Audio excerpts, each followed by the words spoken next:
My name is Don Holifield, and this is Interesting World Documentary Automobiles. The Toyota Corolla is the best-selling motor vehicle of all time.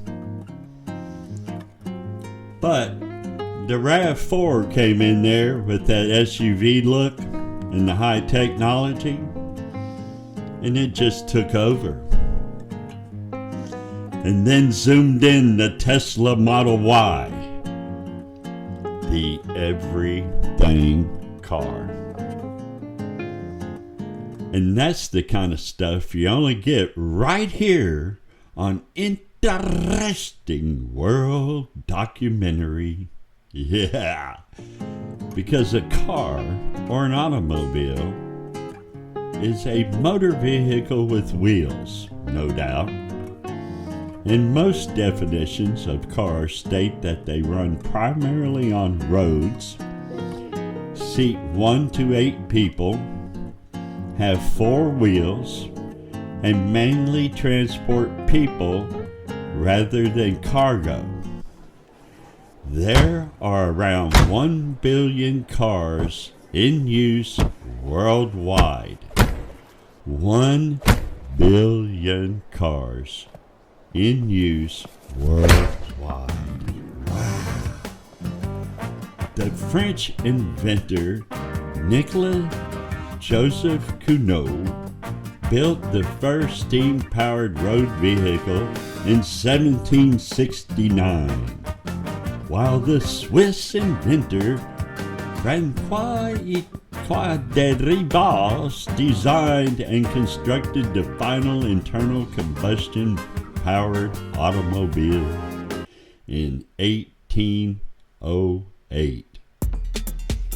The modern car, a practical, marketable automobile for everyday use, was invented in 1886 with a German inventor.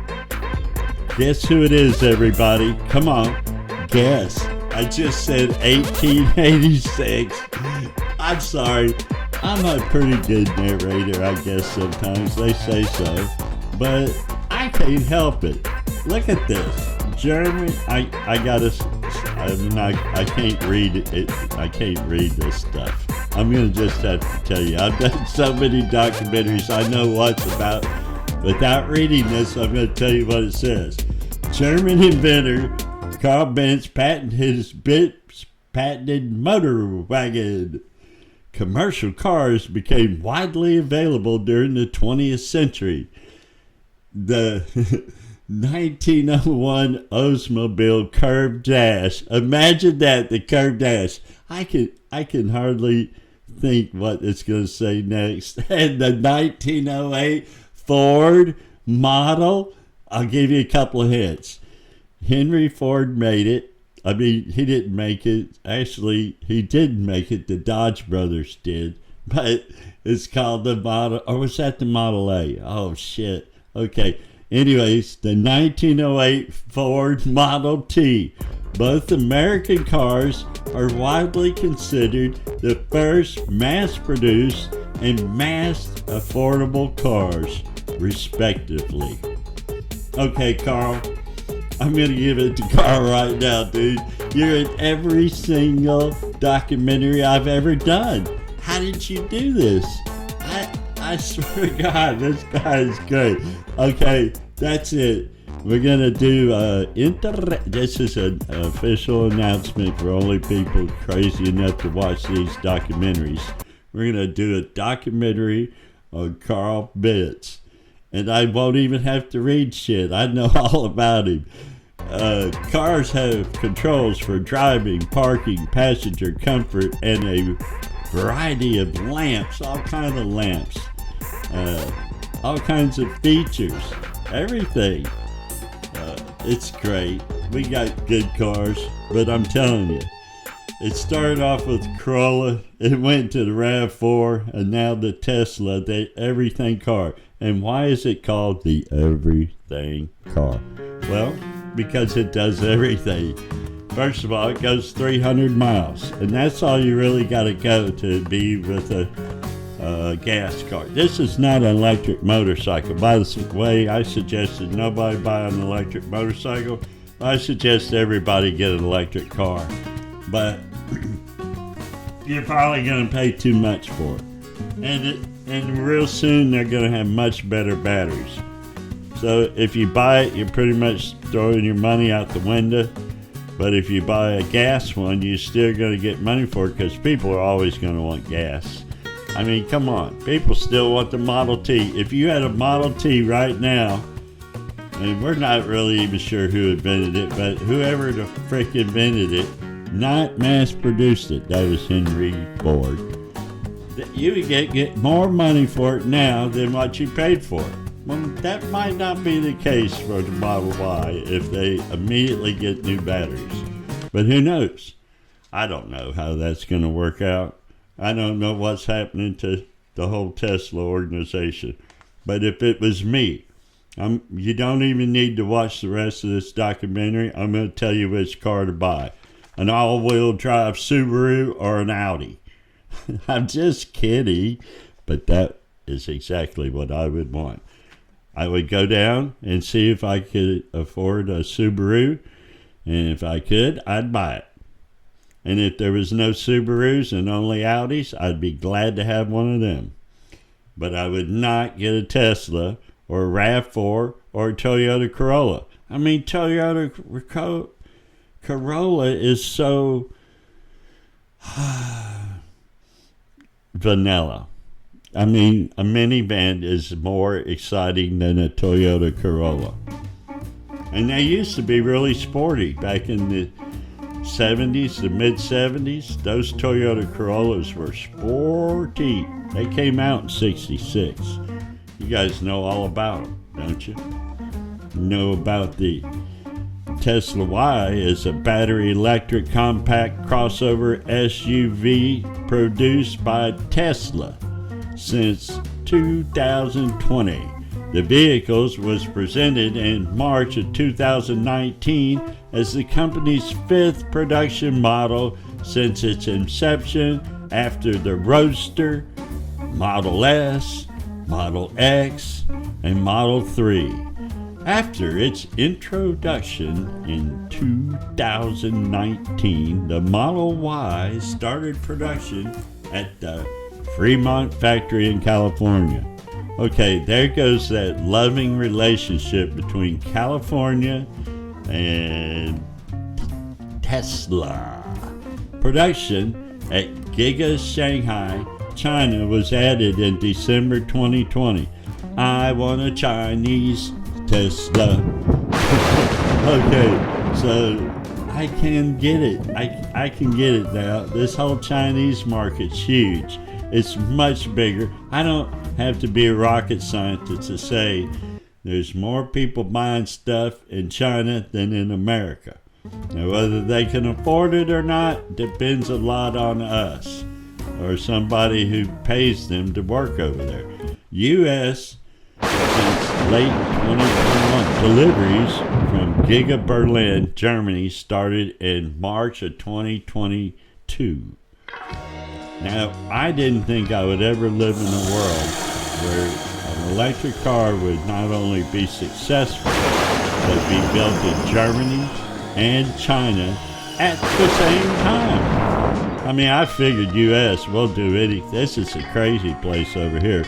But the rest, the normal world, I can't believe it. The Model Y is based on the Model 3 sedan and serves as a larger variant with around 76% of parts being shared between the two in identical exterior and interior styling.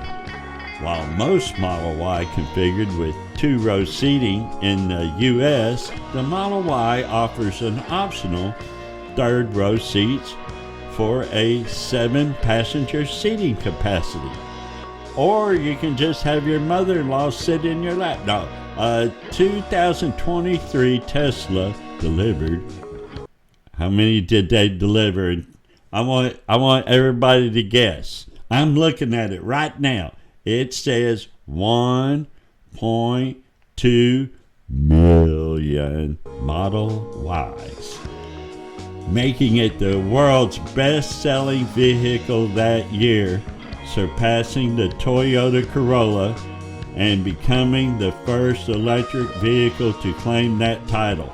Okay, this is an exclusive. You only find out about it here on Interesting World Documentary. We're going to do a interesting rewind. In 2023, Tesla delivered 1.2 million. We're going to do another rewind.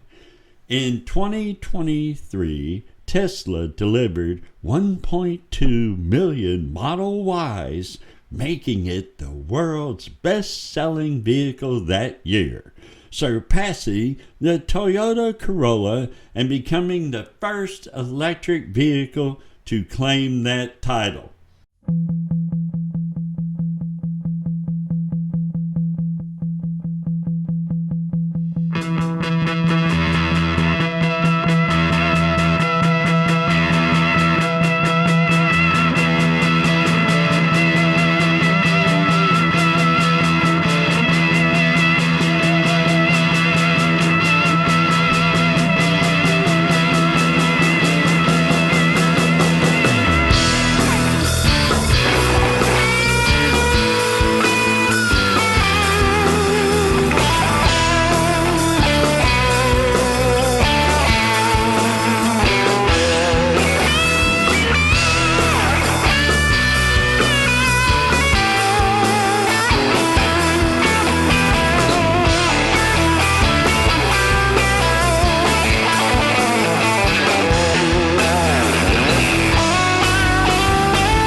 Wow. You only get that kind of information right here on Interesting World Documentaries Automobiles.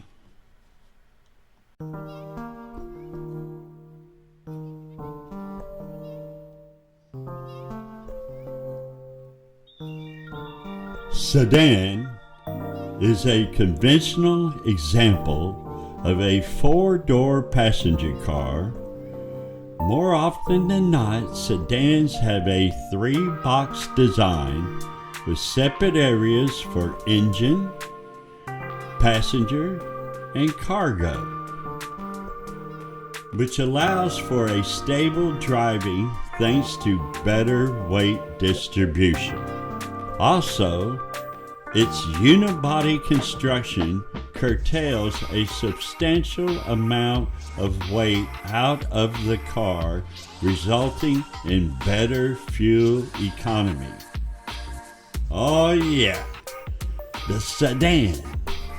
It's got it all. The Nissan Versa. Yeah, that's a great one. The Hyundai Accent compact sedans include the Honda Civic. You knew I was going to say it. You knew I was going to say it. The Hyundai Accent is a great car, and the Honda Civic. But from what I'm seeing on the road a lot of times nowadays, people are getting the Kia Forte and the Subaru. Of course, the VRX is my choice. I mean, this is a no-brainer. Anybody that knows me, Don would only have the Subaru. And you know why. Yeah, the all-wheel drive. Yeah. Okay, well, the medium-sized sedan arena overflows with all kinds of models. The Camry, the Accord, the Altima, the Malibu, and the Sonata. And you know I said that really fast? So the guy who does the editing would not go through the trouble of putting all those cars up there. Yeah, just a picture of a beautiful girl or something. Yeah, but now we got a coupe. Now, I think when the guy put that picture of the beautiful girl, she was standing next to a coupe, not a sedan. A family is standing next to a sedan. A beautiful woman or a man, because my daughter has made me realize I'm a chauvinist pig and I should include women equally. So, the term coupe evokes the image of a compact sedan, a two-door car with a trunk and a fixed roof, with the exciting appeal of the vehicle is its sloping roof line, which gives it a more sleek, sporty look. Ah, the coupe. Yeah, the coupe. The number one coupe, in my opinion, whether you like it or not, of course, is the Camaro. And you wanted me to say that I have to wait because the guy's going to put up a bunch of pictures of it. You wanted me to say the Challenger. Yeah, you did. But what if I'd have said the Audi? Yeah, the A5. You know, I dig that A5. But then everybody who knew I was going to say the A5 wanted me to say the Infinity. I swear to God, I'm not joking. The Infinity Q60 is a great motor vehicle. I'm not kidding you. It really is. But I think we should all just go out and get one of them brand new Corvettes, which is not a sports car. It's a race car. Okay, it's got that frame in the middle that's really skinny, like they put on Lotuses. Yeah, it's got one of them kind of things, and it's all high tech. And it's nothing. It's not a unibody car at all. I don't think it's a completely new car. I think we should get it, but they call it a sports car. I just wanted to say all that crap so we could get pictures of that brand new Corvette up there. I think there's two models of them now. This is the crazy one, the one that's most interesting. And by the way, let's have a commercial break here for this channel, okay? This is interesting world documentary. Yeah, and you're going to get some interesting stuff up here. And when it comes to sports cars, that brand new Corvette is god dang interesting. I don't care what, it's just the whole idea of it is interesting. No, it's not an electric one. Jesus. Okay, we gotta go on to the most important car in my life. What would that be? I'm 16 years old. What is the most important car in my life? That's right, the station wagon. It's an amazing motor vehicle. Its popularity really grew during the 50s because I promise you, every other house, not every house, but every other house in my neighborhood had a station wagon. And they are great vehicles. And the only one I would ever have is the Subaru Outback or the Audi A4. I shouldn't be in charge of these documentaries, but am I? No. We are all just little pawns. But I have this illusion that I'm in charge and that I can just go on to the next one, which is, and just forget anybody else who made a, what was we talking about? Oh, station wagon, and go to the hatchback. And the hatchback is great. I've had these. Their most notable part of a hatchback is its hatch. Oh, yeah. And I promise you, you're only going to get this messed up information right here on Interesting World Documentary. Or it has a rear door that swings upward. Now see, if the rear door swings not upward, but like, sideways, horizontal, like a regular door, that's called a station wagon. But back to the beautiful girls. Are they really standing in front of a coupe? No. They might have been standing in front of... Yes, I'm sorry. Back up. We got to have a rewind. A beautiful girl is going to be standing in front of a convertible. Or a beautiful man is going to be standing in front of a convertible. Or a beautiful whatever would be a hotel. Right in front of it would be a convertible. Yes. And why do we like convertibles? Because I'm not kidding you. If you get one of them Plymouth things or whatever convertibles, you're a woman. I don't even know what they call them. But I don't know. I don't even know. But you got to get a Ford Mustang convertible. Everybody knows that. Just say it. Ford Mustang. Ford Mustang. Because if you get a Mazda MX-5 Miata, that would be awesome too. And we could put those pictures up there. I know, I was supposed to say all kinds of other stuff besides that. But why would I do that? Why would I say Chevy Camaro? That would be ridiculous. Because everybody I know owns an SUV. It's called, I'm going to tell you the acronym. I know this acronym. It's called Sports Utility Vehicle.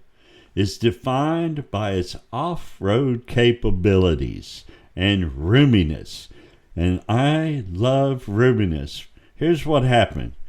You need a station wagon or a minivan. So we're still going to put that on the back. But we got to have our feet down because when we borrowed Dad's truck, we noticed our feet being down, we could go longer distances and be more comfortable. So we got that going on up front. Okay, and also Dad's new truck has, or if he got a car, all-wheel drive, four-wheel drive, who cares? I need something, whatever it is, let me have it.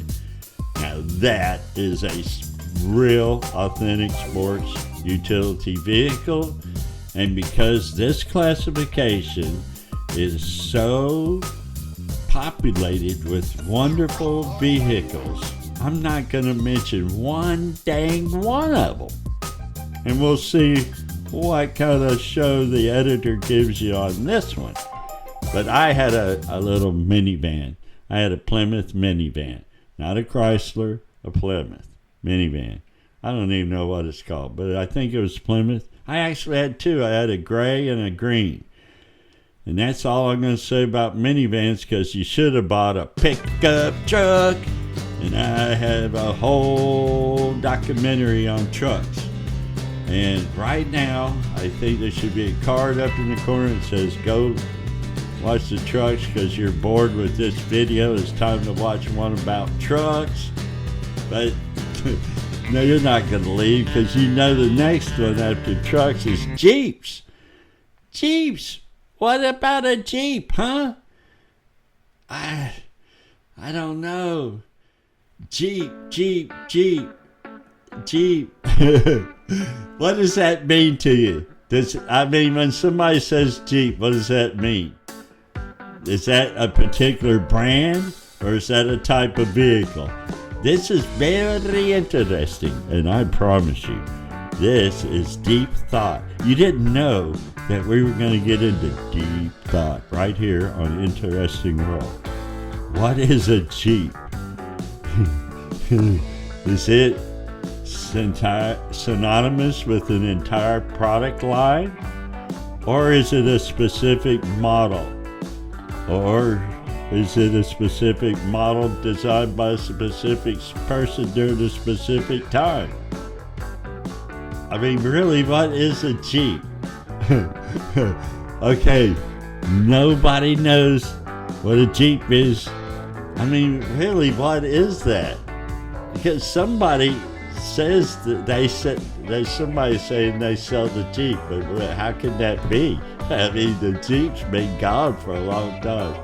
But you know what ain't been gone for a long time? And it ain't the original Jeep. And it ain't the original electric car. All I'm going to say on this next one, and you know it's coming, is the electric car. The electric automobile has changed the entire world. We have 1,000 documentaries on electric automobiles. And as the beginning, you didn't even need to watch up till now, because if you was paying attention to the beginning, you'd have found out, and I said it twice, the Tesla Model Y. I know, think about it, the Tesla Model Y. That's all I'm going to say, because really, you know what's happening right now? These crossovers. People are digging these crossovers. Yeah, if you have to think about a crossover, just like it's a combination of a hatchback and an SUV. Remember we was talking about that if you open it this way, it's a whatchamacallit, and if you open it this way, it's a something. Well, they got SUVs and a hatchback. Okay, so I know, I'm serious. So which way does the back open? Do more heavy thoughts right here on Interesting World Documentary. If you took and had mating, and I'm not going to use the word sex, this is a family channel, but if they did the wild thing, SUV and a hatchback, that's what you get. But the Spider is a type of car that has 2 seats and the appearance of a sports car. It has many variants, one of which is the popular Lamborghini Spider. Its use has spread all over the world and is recognized as a luxury car. You see me, I think I'm getting lucky, and then you treat me like a puppy dog. In the store, you hold me, you squeeze me, you love me, you wanna take me home, and then you realize you can't afford me, so you put me down and back in my cage. Well, I feel like I'm dying, but I'm crying.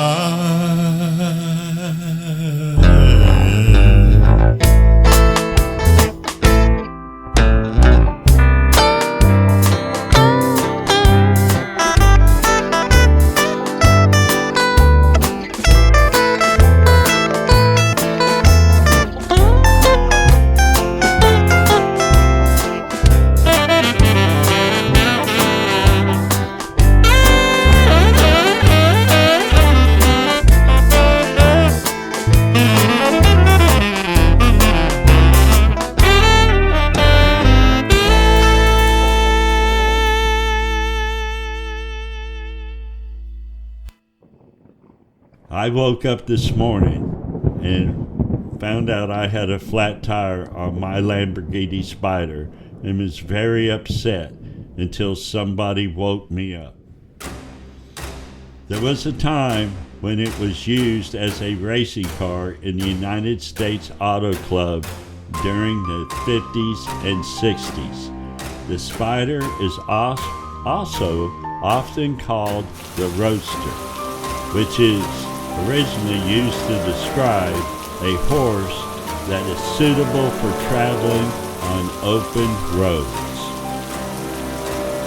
Wow! MendMotor.com. I just got that information on MendMotor.com. Okay. Originally, the Spider was only fit for one person to ride, but it has gradually adapted to the two-seater model that has internationally known. It is internationally known. Hot hatch. I don't even know what a hot hatch car is. Does anybody comment below? This is an official YouTube documentary. It's official. It's officially on YouTube. Yeah, you didn't know that. But I don't know what a hot hatch is. Come on, tell me, please. I hope the guy who edits these things shows us a picture of a high-performance car that takes its design from a hatchback. It has the same door that swings open in the back. And I just accidentally said which way to do. Strike that. That's like a cuss word. I have a game going on when they're supposed to guess. Now I can't tell them which way it swings. And a similar shape.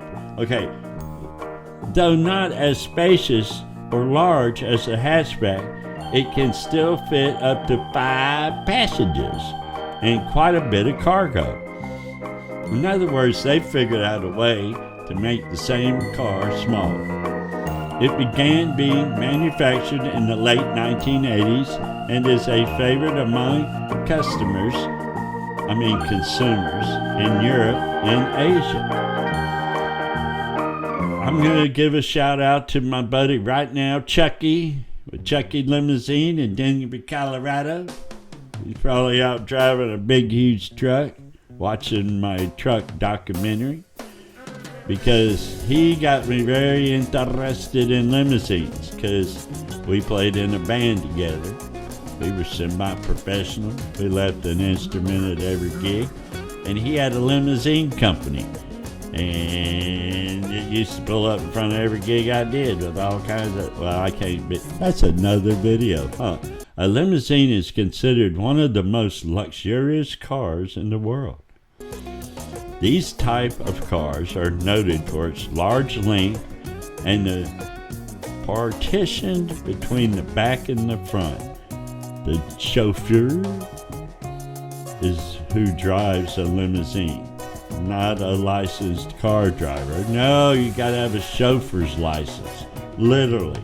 The limousine is driven by a chauffeur in most cases and is pre-booked for formal affairs. Or it parks out in front of a what was the name of that band? Tunnel 5 band gig. Limousines are usually owned or used by movie stars, businessmen, dignitaries, politicians, musicians. They don't know what a UTE is. A UTE, I can't even say it. What is a UTE? An abbreviation for utility. Is a term for a car typically purchased in Australia and New Zealand for cars standing behind the passenger cabin. For cars standing behind the passenger cabin. I don't even want to know what a utility is. I don't.